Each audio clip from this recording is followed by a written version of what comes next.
সে এসে আমাকে বলছিল ওই দেবদাস আমার নিজের সন্তান কিনা। আচ্ছা কুমুদিনী, তুমি একটা জিনিস লক্ষ্য করবে তো, ওর বাঁ হাতের মাসেলে কোনো পোড়া দাগ আছে কিনা, আর ডান হাতে কড়ি আঙুলে 4টে কড়ির দাগ আছে কিনা। চুপ করো, আমাকে তোমরা সব ভেতরে যাও, আমাকে একটু শান্তিতে থাকতে দাও। যাও ভেতরে যাও, ভেতরে যাও। বাবা কে অবাক হচ্ছে না আমাকে এই অবস্থা দেখে? আসলে ব্যাপারটা কি হচ্ছে জানো তো বাবা, আমিও ভাবলাম যে পার্বতীকে নিয়ে আমাদের যে বিয়ের ব্যাপারে চক্রান্তটা চলছিল, এই চক্রান্তটা আমি আর বেশি দিন চলতে দিলাম না। এই জন্য কেন জানতো, জানতাম যে আমার অবস্থাটা ওই শরৎচন্দ্র চট্টোপাধ্যায় দেবদাসের মতো হতো। হ্যাঁ, ওর অন্য কোথাও বিয়ে হয়ে যেত, আমিও মদ খেয়ে লেবারটা নষ্ট করতাম, তারপর পারো পারো পারো দৌড়াতে দৌড়াতে পারুর বাড়ির সামনে যে পুরো মরে যেতাম। ও দৌড়ে বেরোতো, এই দরজাটা খুলতো, আর তারপর আর এই দর্শকরা দেবদাসের কথা কেউ। সাবাস সাবাস, তোমাদের কথাগুলো শুনে আমাকে হাত তালি দিতে হচ্ছে। তোমরা বিয়েটা করলেও কি করে ভাবলে যে আমি তোমাদের বিয়েটা মেনে নেব?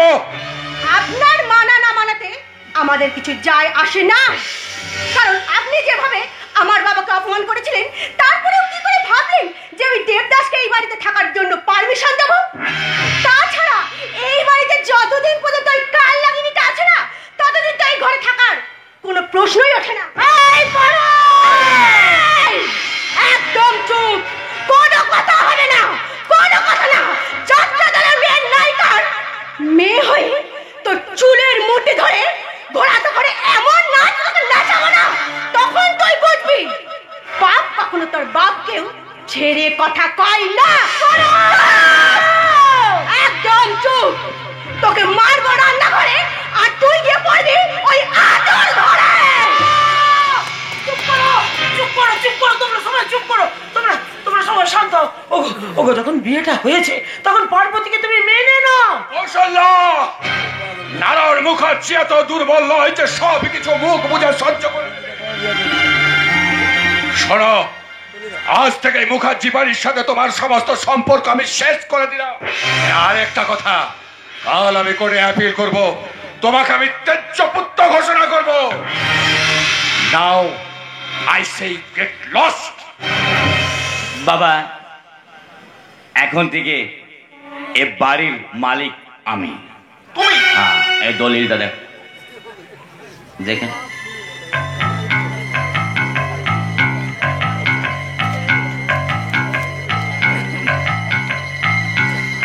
দেখুন কি হয়েছে, কি লেখা আছে ওতে?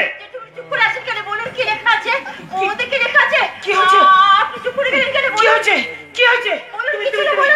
তুমি আমাকে বলো কি হয়েছে, কি লেখা আছে? আমি বলছি মা, আমি বলছি তো, বুঝিয়ে বলছি। বাবা বাড়িটা আমার নামে লিখে দিয়েছে। আমি লিখে দিনে ওই সাদা ব্ল্যাঙ্ক পেপারের সই আমি করে দিয়েছিলাম, আর তুই সমস্ত কথাগুলো ওই ব্ল্যাঙ্ক পেপারটাই লিখে নিয়েছে। কিন্তু বাবা তোমার মুখের কথায় তো কেউ বিশ্বাস করবে না, কারণ কোর্টে গিয়ে তোমার ওই কাগজে বিশ্বাস করবে। হ্যাঁ, কাল আমি তোর নামে কোর্টে কেস করবো। করুন, কেস করে কি লাভ? অনেক মানুষ তো কোর্টে যায় কেস করে ন্যায্য বিচার পাওয়ার জন্য, কিন্তু জজ সাহেবের কাছে কি পায়? তারিখের পর তারিখ, তারিখ পর তারিখ, তারিখের পর তারিখ, তারিখ পর তারিখ, তারিখ পর তারিখ, তারিখ পর তারিখ। এই তারিখ পেতে পেতে পায় সঠিক হয়ে যায়, কিন্তু সঠিক সময়ে সঠিক বিচারটা পায় না। বাবা তোমার আইন ভেরি ফাইন। হ্যাঁ বাবা, সঠিক সময়ে বিচারটা তাই পায় না।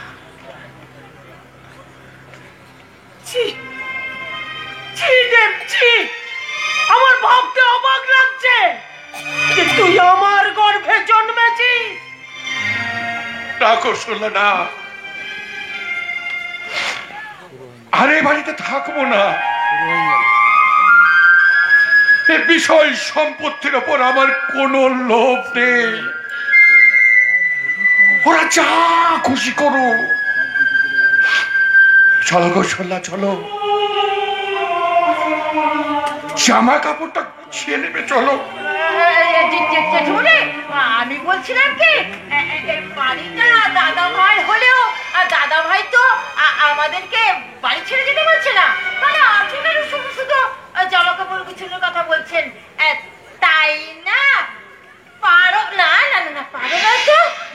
দিদি ভাই। হ্যাঁ কুমুদিনী, আমিও তো তাই চাই এই সংসারের সবাই একসাথে আমরা মিলেমিশে একসাথে থাকবো।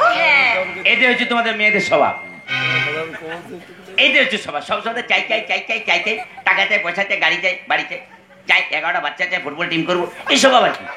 আর এদের এদের এদের তো লাজ লজ্জা বলে কিছু নেই। কষ্ট করে বিয়ে করে এলাম, কোথায় আমাকে বরণ টরণ করবে, মাছ ধরবে, সেই না। আমি একদম ভুলে গেছি, আমি একদম ভুলে গেছি, আমি এক্ষুনি যাচ্ছি। যতক্ষণ আমরা এই বাড়িতে আছি ততক্ষণ কোনো অনুষ্ঠান করা চলবে না। আমরা জন্ম, তোমরা যা খুশি করো, যা খুশি করো। চলো কৌশল্যা, চলে এসো। কুমুদিনী, পার্বতী, পার্বতী এবাড়ির বউ, ওকে বরণ করে ঘরে তুলে নাও কুমুদিনী। দেখো ওর সঙ্গে যেন কোনো অশান্তি করো না। হ্যাঁ বড় মা। আমি বলছিলাম কি, আমি বলছিলাম তো চুপ, একদম চুপ। দাদা ভাই আর পার্বতী যা বলবে তাই করো, তার থেকে আমাদের লাভ হবে। পার্বতী, চলো চলো চলো, আমি তোমাকে নিজের হাতে সাজিয়ে দেবো, ভালো করে সাজিয়ে দেবো। কিন্তু শাক বাজাবে কে? আমি বাজাবো, আমি জানতাম এর এই বাড়িতে বরণের কোনো ব্যবস্থা নেই। আসার সময় সমিত্রর বাড়ি থেকে সাতখানা নিয়ে এসেছি। চলো চলো চলো চলো সবাই এসো,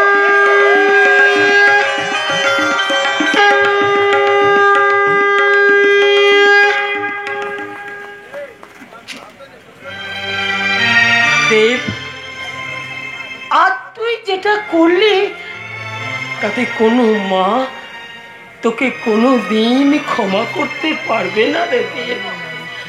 কোনো গর্ভধারিণী মা তার সন্তানের জন্য ওই হসপিটালে বার্থ সার্টিফিকেট আনতে না গিয়ে ওই শ্মশানে যাবে তার সন্তানের জন্য ডেথ সার্টিফিকেট আনতে রে।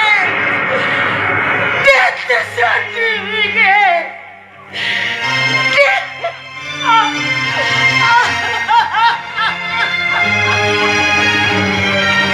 ও আমার নকল মা, আমার ডেথ সার্টিফিকেট লিখবে কোন শালা? হ্যাঁ গো আমার নকল মা, আমার ডেথ সার্টিফিকেট আমি আমার পকেটে নিয়ে ঘুরে বেড়াই। এবার এবার ওই পার্বতীকে হানিমুন নিয়ে যাবার নাম করে আমি শালা ওই বাইজি পাড়ায় বেঁচে দেবো। তোকে কোনো কাজ করতে হবে না, আর আমি যা বলছি তুই সেটাই কর। না না, এখনই কি তুমি সবকিছু বলে দেবে নাকি? হ্যাঁ না না, তাহলে আমি যেটা বলছিস তুই সেই কাজটাই কর। না না, আমি পাচ্ছি না তো, আমাকে একটু একটু সময় তো দিতে হবে। কত সময় নিবি? আর কত সময় নিবি? এদিকে দেবদাসকে আর বাঁচিয়ে রাখা যাবে না, তাই যা বলছি তুই সেটাই কর। না না, ব্যাপারটা হচ্ছে এখন সবকিছু বলো না। আরে বাবা, এখন বলে দিল ওই পার্বতী আমার সাথে তো হানিমুনে যাবে না রে বাবা। আমি সেটা বলছি সেটাই কর। হ্যাঁ,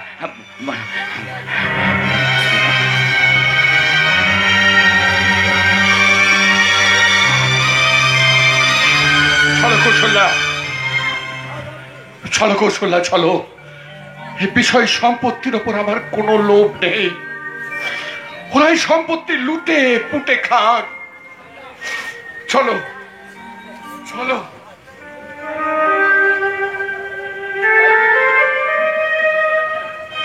চলো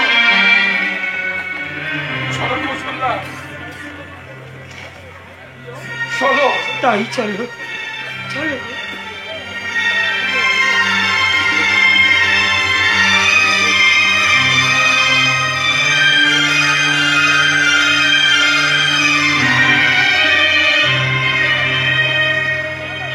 কেমন আছো নারায়ণ? হ্যাঁ